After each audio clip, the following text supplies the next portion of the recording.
जय गुरुदेव।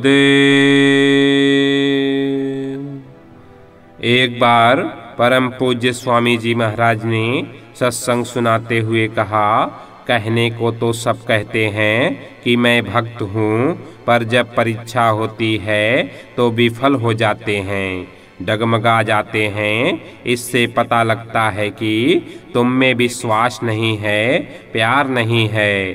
तुमसे अच्छे तो वह हैं जो जहाँ कुछ भी नहीं मिलता फिर भी उसमें अपनी आस्था बनाए रखते हैं। जब सब चीज़ों से तुम उदास हो जाओगे तो भजन करने लगोगे। सेवा तो करते हो मगर उदास नहीं होते हो। ना शरीर तुम्हारा है, ना सामान तुम्हारा है, सब कुछ छोड़ना है, बराबर समझते रहो। संत मत में नामदान यानी दीक्षा लेने से पहले मांसाहारी भोजन से परहेज करना जरूरी होता है।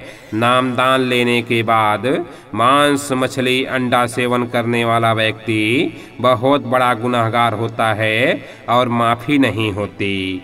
प्रातःकाल का समय भजन के लिए अच्छा होता है, वातावरण शांत रहता है। महात्माओं ने कहा है कि अमृत बेला में जो साधना की जाती है उससे आत्मिक उन्नति में बड़ी मदद मिलती है। मन की एकाग्रता के लिए अमृत बेला के समय को चतुर साधक बेकार नहीं जाने देते। प्रारब्ध सबका अलग अलग है। हमेशा समय का इंतजार करते रहो। जब समय पूरा होगा तो मकान खाली करना पड़ेगा। कब पूरा होगा यह किसी को पता नहीं। इसलिए कुछ कमाई करो, भजन कर लो ताकि आगे काम आवे। शरीर की रक्षा इसलिए की जाती है कि मालिक का भजन हो सके। काल ने जीवों को ऐसा फंसा दिया कि लोग बाहरी कामों में लग गए, जड़ चेतन की ग्रंथ पड़ गई।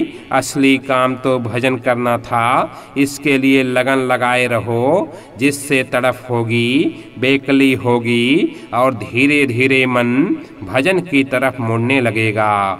संत मत के रास्ते में दो चीज़ें वर्जित हैं, पहला अशुद्ध आहार और दूसरा कोई नशा। यह जो करते हैं वह भजन इबादत नहीं कर सकते। भजन गृहस्थी में ही होगा, साधु बनकर नहीं होगा। यह सब किताबों में नहीं मिलेगा।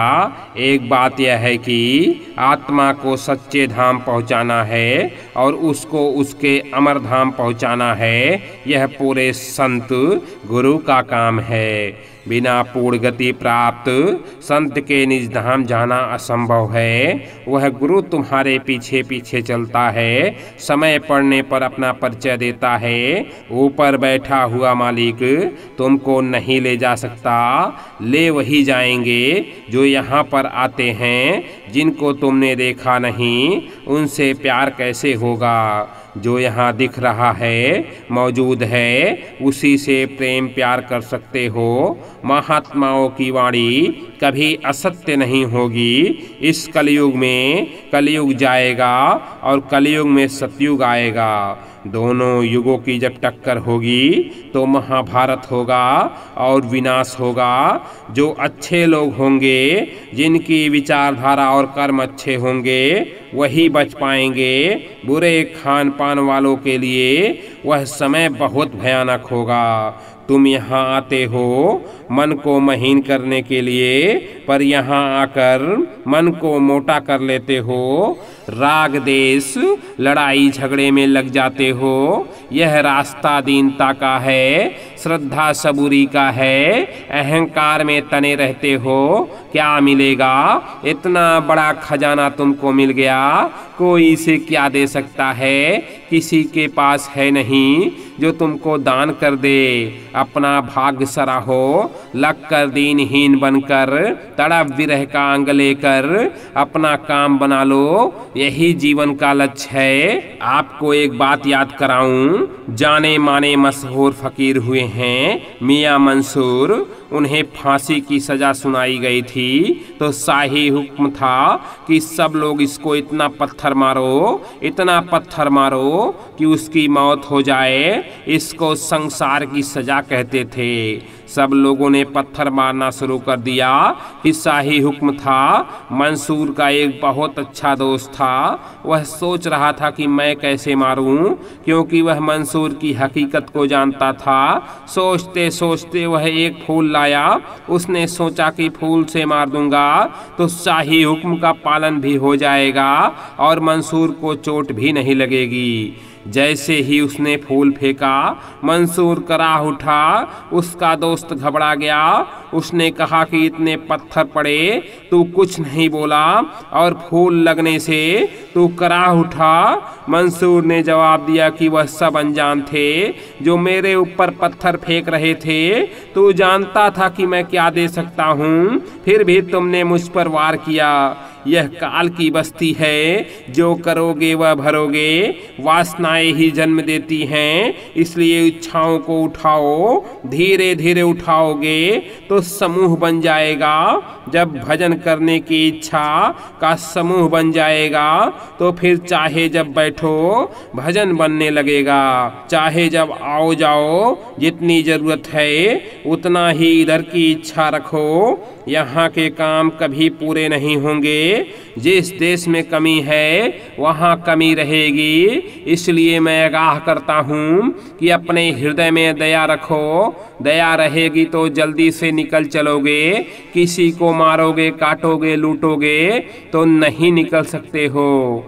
कहने को कुछ भी कहो, पर जो नियम है वह नियम रहेगा। दूसरी बात यह कि पहले कुछ कह दिया करते थे, अब तो केवल भजन की बात।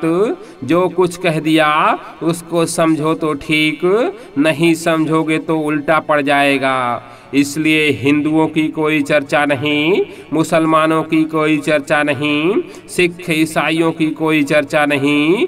मनुष्यों की बात करो। मनुष्यों की बात करोगे, इंसानों की बात करोगे तो सब लोग अपनी अपनी बात पकड़ लेंगे। जाति पाति की बात करोगे तो सब लोग उसी में उलझ जाएंगे। जब वह कहता है कि काल रूप तिन कहूँ मैं भ्राता, तो आपको क्यों चिंता है? जिसकी सृष्टि है वह ठीक करेगा। आप क्यों उलझते हो? अपना काम करो। सच्ची बात यह कि यहाँ कोई त्योहार सही नहीं मनाए जाते।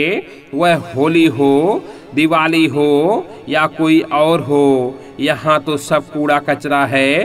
त्योहार तो वहाँ मनाया जाता है जहाँ प्रेम है, दया है। महात्माओं ने त्योहार का उच्चारण किया, वह सही है, पर आप समझे नहीं। हर चीज की असल वहाँ अंतर में है, इधर तो नकल है। आप इसी नकल में उलझे हुए हो। अपने घर की तरफ चलने का मंसूबा नहीं करते हो, बस इसी में फंसे पड़े हो। महात्माओं की बात समझ जाओगे तो कहोगे सब ठीक है। तुम्हारे कर्म खराब हैं, इसलिए तो डर लगता है। यह रास्ता तुम्हारे डरने का नहीं है। वह तो यह है कि जो तुम्हारे कर्म हैं वही आकर खड़े हो जाते हैं, वही तुम्हें डराते हैं। जब ऐसा हो तो तुम आ जाओ, समझ लो पर्दा साफ हो जाएगा। जय गुरुदेव।